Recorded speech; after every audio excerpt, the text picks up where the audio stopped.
Addumaan re'ee akka miidhagoo jireenyi gaariidha. Gaariin ishee ba'aa harkistuudha bulla. Gaariin ishee ba'aa baadhu.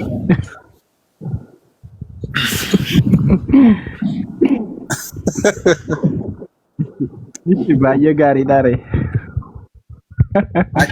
Baay'een arginu buleessu. Gaarii baay'een arginu.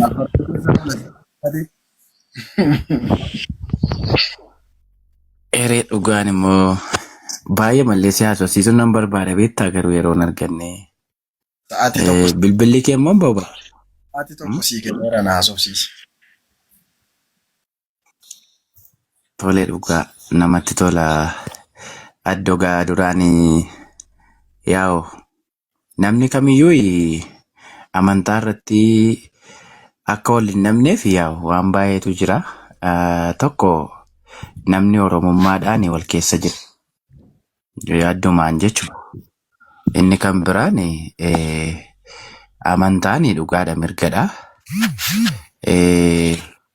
Namni garuu karaa adda addaatiinidha namni fakkeenyaaf amma naachuraalii namni tokko maatii musliimaarraa dhalate yoo ta'e yeroo inni musliimummaatti fufu jira. Kiristaanummaarraa dhalate yoo ta'e yeroo inni kiristaanummaatti fufu yookiin kiristaana kee musliima dhaqu musliima kee kiristaana dhaqu hin jiraata.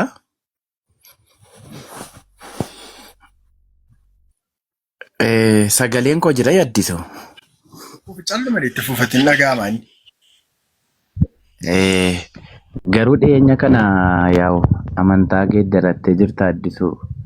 Maa inni mee akkati amantaa geeddarattu dhugaa maaltu godhe yoo natti naartu ta'e naa deebisuu hin dandeessaa?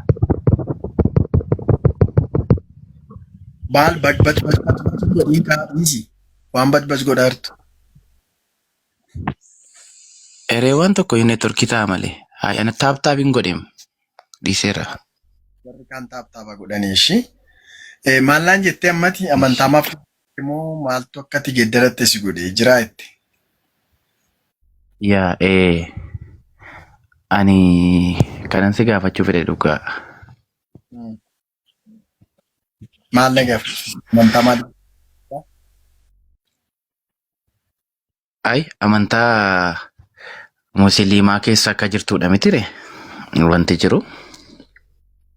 Amantaa musliimaa Gara keessa. amantaa. Amantaa musliimaa keessa hin jiru man. Kiristaanummaarra gara musliimummaatti nunne. Amantaa musliimaa keessa hin jiratu hin taane amantaa islaamotaa yookaan islaamummaatu na keessa jira beektaa. Eshi.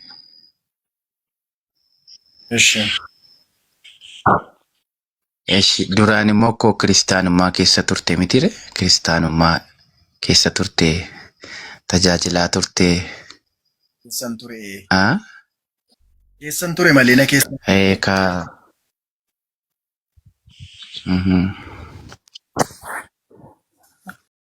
Amma immoo nu feesi keessanni kun immoo.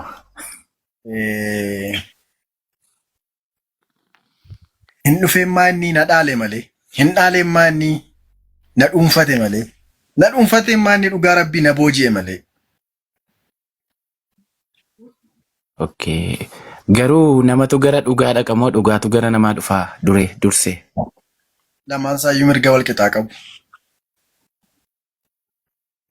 Wal qixan qabu amma fakkeenyaaf atammaa islaamummaan gara koo dhufee jette.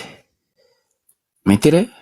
Akkasiin jenneen gara koo dhufeetu hin taane na keessa dhufe. Karaa deema.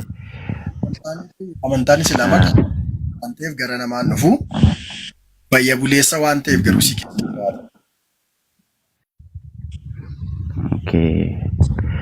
Duraan immoo jechuun amma lallabaa turteettaa waaqummaa Yesuus argiteettaa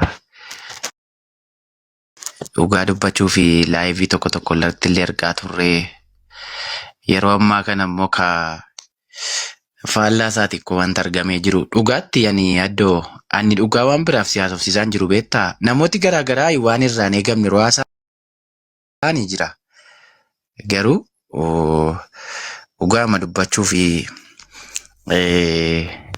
dhugaan sii gale maaltu jira? Dhugaan naa galee waan baay'eetu jira.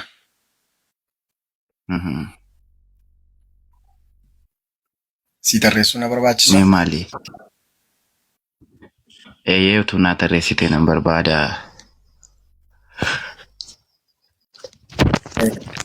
Dhugaan naa galee tokkoffaanii Itoophiyaa keessa amantaa hedduutu jira. Sirriidha. Jireenya baay'ee lafarra jiraattu keessatti iyyuu gaa'ela gaafa dhaabbattu dubartoota hundumaa wajjin ibinuu naa gashaame. Ibinuu mucaa jedhamu kana naa gashi maaki. Dubartoota hundumaa wajjin miti kan ati gaa'ela dhaabbattu. السلام عليكم ورحمة الله وبركاته.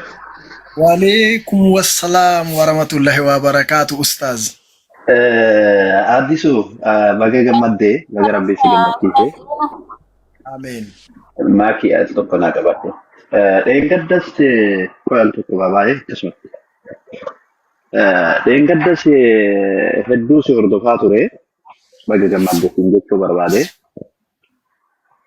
Baga rabbiin si qajeelche baga rabbiin daandii dhugaa daandii ofii jaalate daandii ofii faarsee irratti si deebise siin jedha. Hedduu takkan gammade dhugaa rabbii hedduun gammadee lakkoofsa kiyya sii barreessee jira yoo argitee jiraatte 044 code baga rabbi si gammachiise. Rabbiin abbaa ofii fedhee abbaa ofii jaalate karaa islaamummaatti deebisa. Maaliif jennaan ayata قرآن كيسات تكتي دبتتي والله يدعو إلى دار السلام ويهدي من يشاء إلى صراط مستقيم. أنا أبقى في فدى يا مجد ننجر النبي محمد صلى الله عليه وسلم جري قافا أبير النبي محمد صلى الله عليه وسلم أمن تأسلام ما دي أكرمي نبي محمد هدو قلبي نساء به قلبي يده نبي محمد سنرت آيات تنبوس ربين.